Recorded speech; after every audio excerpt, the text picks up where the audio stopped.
My guy, Toto Wolff.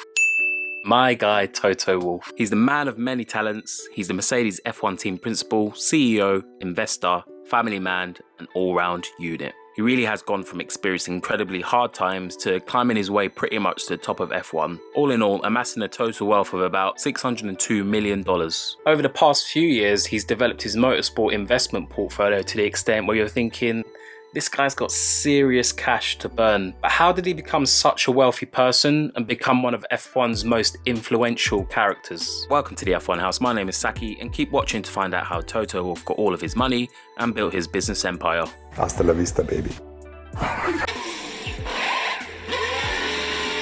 I find Toto Wolff's story and business stories like his a key element to why Formula One is so great to watch. It gets our attention.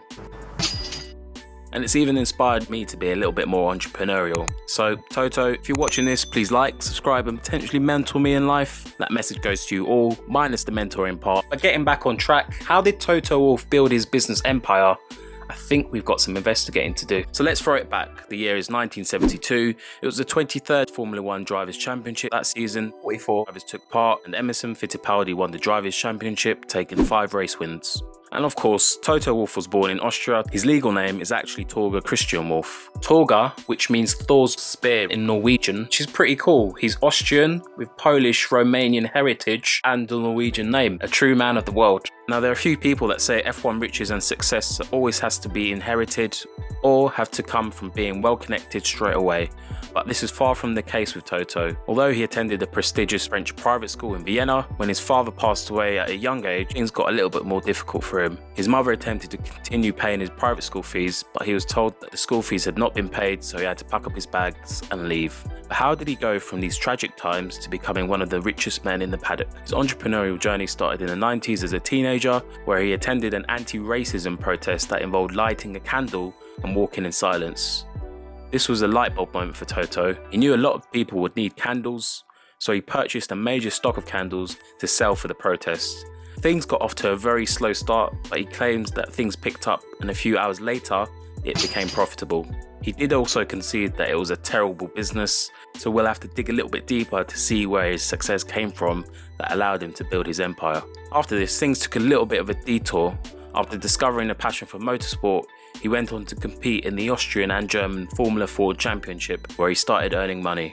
But after some time, he was forced to stop due to a number of factors, even though he was offered a seat in F1. The main reasons being his sponsors pulled out of motorsport, his height, and obviously his weight as a result of his height. Did I mention that he was a 6'2" beast? Now for me, this is where his career reached a major turning point. After dropping out of university, he began to work as an intern at an investment bank. He obviously gained enough experience in this role because he went on to become part of the sales management team as an agent in Poland for the steel company Koloman Handler. If you're thinking that must be pretty hard for someone to become wealthy just from having a sales management job, yep, you'd be right. Because Toto decided that he wanted a wee break and took a sabbatical in the mid-90s, traveling all the way to San Francisco, where he stumbled across the dot-com world. From his experience here, he believed he had what it took to set up his own business and go it alone. So he went about launching multiple businesses, first setting up the investment company March 15 and then March 16 in 2004. Initially, these investment companies focused on internet and technology companies, which is a pretty cool thing to be part of. Toto can say that he was there getting involved when the internet was just about getting started and finding its feet. If you weren't aware, this was the period when companies like Amazon, AOL, Ask Jeeves, Yahoo, lastminute.com and eBay were founded. And of course, I'm not saying that they actually invested in these companies. They made strategic investments in medium-sized industrial companies and medium-sized companies listed on various stock exchanges. After some success here,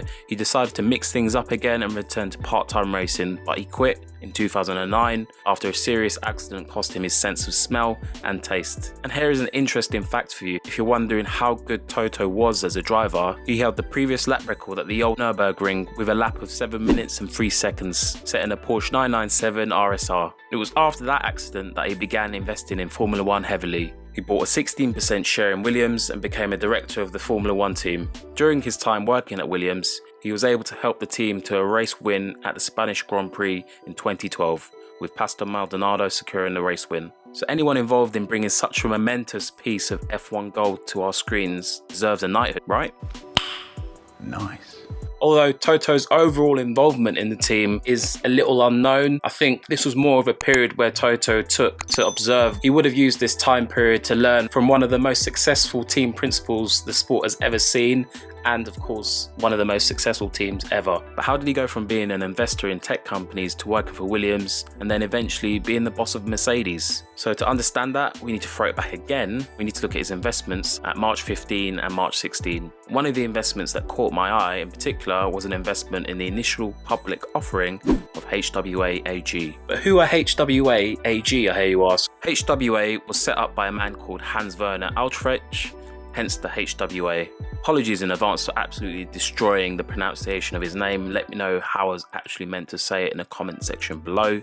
But moving on, Hans was the man that founded AMG in 1967. The company tuned the Mercedes-Benz cars for high performance until AMG was bought by Mercedes. Later on down the line, HWA became the company behind developing and racing Mercedes-Benz cars for the DTM, which is the German Touring Car Championship. In addition to that, this company was behind the very successful Formula 3 engine program.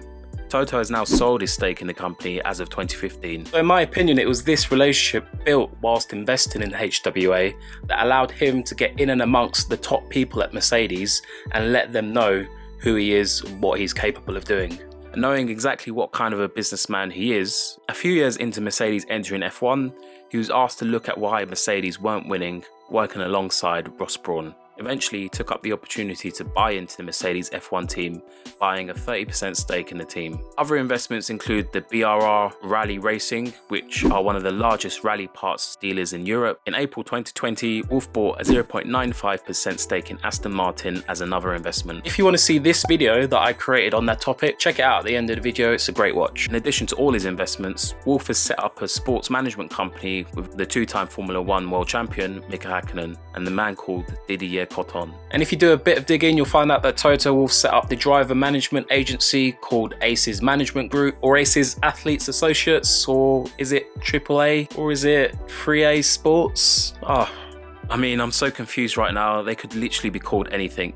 I'm not sure if they've done this intentionally, but there is no way for me to confirm this is the company. But Didier Cotton has stated the company name on his LinkedIn account, which he's been involved in for roughly 17 years, which matches up with what we do know, that Toto started this venture at around 2002 whilst working at Williams. Valtteri Bottas was making his name in motorsport, so he signed him up to the management company and managed him directly. This ended when Toto signed Valtteri Bottas to the Mercedes F1 team upon Nico Rosberg's quitting in 2016. Outside of F1, we aren't too sure what he gets up to apart from racing. He has a wife who's a former driver herself, and a pretty impressive one at that. Wolff has 3 children in total and serves as a vice chairman for a foundation that aims to provide a better life for underprivileged children. Pretty noble from the Austrian. We don't know what kind of business failures he's had, but I'll be so interested to see what he does next, especially now that he's effectively business partners with Lawrence Stroll, the Racing Point owner and Aston Martin investor. I am really expecting some big things from Toto, for him to make further waves in F1